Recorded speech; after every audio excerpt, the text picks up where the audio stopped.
Dude, I love Justin. I'm a fan. I don't like this matchup for him. Justin knows what he's getting into, and it's hard to count that dude out. He's such an animal. Yeah, he can land the shot. And it's in the White House. Who knows? Who knows what's going to happen, but that dude has the touch of death. And he's not a big guy. I've never seen him in person, but I was talking to somebody recently, and they said, no, he's 5'7", you know. He's small, man. There's a photo of me standing next to him. He's much smaller than me. Update berita UFC yang menarik untuk diikuti. Berita pertama adalah kabar kurang mengenakan yang datang dari fighter tanah air, yaitu Yudi Cahyadi dalam ajang Road to UFC di Macau. Fighter One Pride MMA yang secara khusus mendapatkan undangan dari UFC untuk mengikuti Road to UFC Season 5 ini dipaksa harus mengakui keunggulan lawannya, yaitu Xie Bin, dan semakin membuka mata dunia bahwa MMA di Indonesia masih sangat kurang jika dibandingkan dengan negara yang sudah maju MMA-nya seperti Cina. Terus terang, saya sebelumnya tidak mengikuti event ini karena sebagai konten kreator MMA yang masih merintis, saya memang terlalu fokus pada event yang sedang ramai. Tapi setelah saya melihat preview mereka, ternyata odds pertandingan mereka terlampau jauh untuk keunggulan Xie Bin, yaitu di angka minus 475, sedangkan Cahyadi berada di angka plus 325. Meskipun saya tahu fighter Indonesia hampir pasti menjadi underdog, tapi saya tidak menyangka kalau selingkih angka taruhannya sejauh itu. Sampai akhirnya saya sadar ketika Xie Bin walk out, cornerman yang mendampinginya sangat tidak asing bagi konten kreator seperti saya. Dia adalah Eugene Berman, sang guru besar dari gym City Kickboxing Selandia Baru yang sudah melahirkan banyak fighter terkenal di UFC, termasuk The Lifestyle Bender Israel Adesanya dan juara UFC Undisputed Light Heavyweight saat ini, yaitu Carlos Ulberg. Artinya, dari sisi fundamental saja, saya langsung sadar betapa tingginya tembok perbedaan mereka. Tanpa mengurangi rasa hormat saya pada cornerman Cahyadi, tapi ada perbedaan besar dari sisi kualitas strategi, pengalaman, dan teknikalnya. Dari sisi ukuran tubuh, sudah pasti fighter kita tampak lebih kecil, karena memang itu sudah menjadi masalah klasik bahwa knowledge dan nutrisi fighter kita untuk weight cut masih belum begitu maju. Hingga akhirnya pertandingan pun dimulai. Keduanya memulai dengan sangat hati-hati dan hanya saling melemparkan leg kick. Namun meskipun sama-sama menyerang kaki, tapi jelas ada perbedaan kualitas dari leg kick mereka. City Kickboxing sangat terkenal dengan kemampuan leg kick fighternya, yang mana itu tampak jelas Cahyadi merasakan damage dari tendangan Xie Bin. Xie Bin terus menekan Cahyadi meskipun dalam intensitas yang rendah.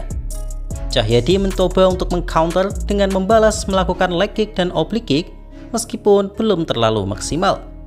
Hingga akhirnya dalam satu momen, Xie Bin berhasil menemukan celah dalam melesatkan strike kanannya yang mengenai mata dari Cahyadi dan langsung membuat Cahyadi wobble dan jatuh untuk diselesaikan Xie Bin dengan ground and pound di menit kedua.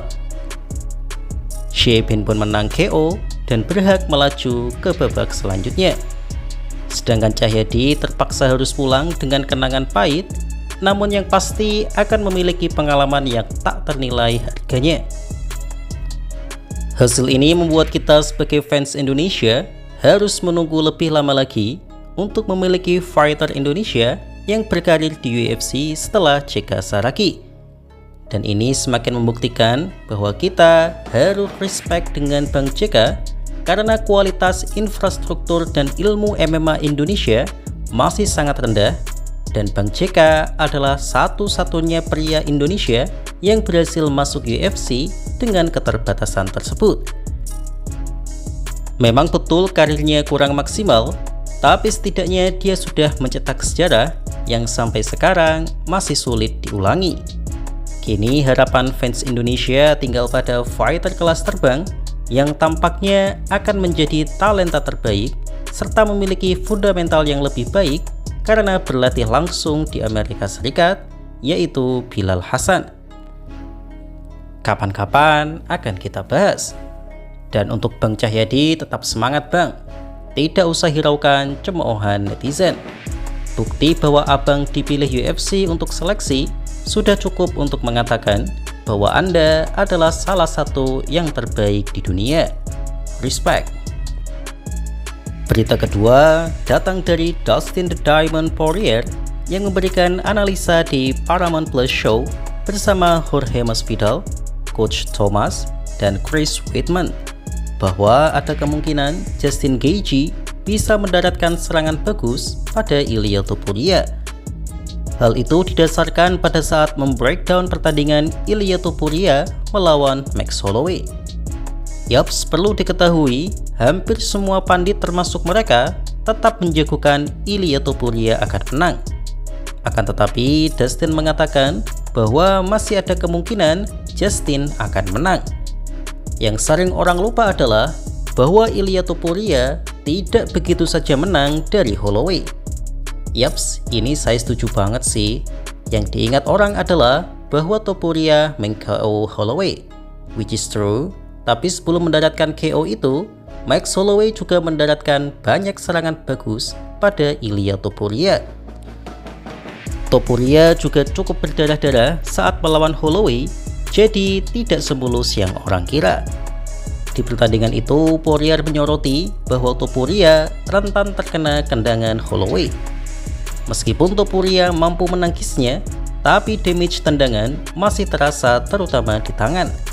Dan jika yang menendang itu adalah Justin Gaethje, maka ada kemungkinan Topuria lebih kewalahan lagi karena power Gaethje jauh di atas Holloway yang berada di kelas bulu. Tapi yang menjadi masalah adalah Holloway memiliki kecepatan yang lebih tinggi dari Justin yang sekarang. Jadi Justin harus benar-benar membuat timing yang bagus untuk bisa mendaratkan tendangannya pada Topuria. Topuria memang sangat bagus, tapi bukan tanpa celah. Dustin Poirier menyoroti kelakuan fans yang hanya melihat endingnya saja. Topuria menang KO adalah fakta, tapi Max Holloway benar-benar mampu merepotkan Topuria itu jarang dibahas oleh fans. Bahkan Bang Aderai sendiri pernah berkomentar bahwa jika Max Holloway dan Ilia Topuria saat itu bertarung di kelas 155, maka hasilnya bisa saja berbeda. Ya, untuk satu ini akan kita bahas di video terpisah karena kebetulan Joe Rogan dan John McCarthy juga membahas hal tersebut di podcast mereka baru-baru ini. Lalu, apakah teman-teman setuju dengan ulasan Poirier tersebut? Tulis di kolom komentar ya. Terima kasih. There you go. See, seeing stuff like this gives me confidence that maybe Gaethje could land a shot. Yeah. You know? I'm a kick. Yeah, I like that kick right there. I think that kick works against a guy like Ilia. Like you gotta high kick him, yeah. And then if he Because throws he's a right loading hand up when that you right kick, hand. you catch him, you know? Yeah. There, Ooh, look, bro. look at that. That's Nice all Clean 1-2. Both landed. All because of the kicks.